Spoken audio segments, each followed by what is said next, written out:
waxaan ka mid ahay tiimka shaqada ka wada gaalkacyo ama mudug waxaad dareemi kartaa baahidan horta fikirkan waxaa la waday in muddo sidii loo qaban lahaa ummaddan maaragtay magaca habargedir sheegata in maaragtay tirakoob guud loo sameeyo ama registration form loo sameeyo waxaa loo sameeyey intaanan barnaamijkan aan guda gelinin waxaa la sameeyey wacyigelino badan dadkuna waxa weeye shaqadii ayagaa nala wada hawshina hadda way socotaa si aad baraha bulshada intooda badan ku aragteen wax dhiba ama wax caqabada oo hadda ka taagan ma jiraan dadku ayaga u baahan fikirkuna waa fikir la wada leeyahay ma ahan maaragtay wax cid gooniya leedahay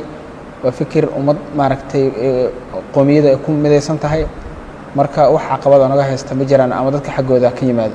xarumo lagu diiwaan gelinayo dadka ku abtirsada beesha habargedir ayaa maalmo ka hor laga furay magaalooyinka Cadaado, Gaalkacyo iyo Dhuusamareeb. Arrintan ayaa waxaa horkacaya gudoomiyaha golaha hogaaminta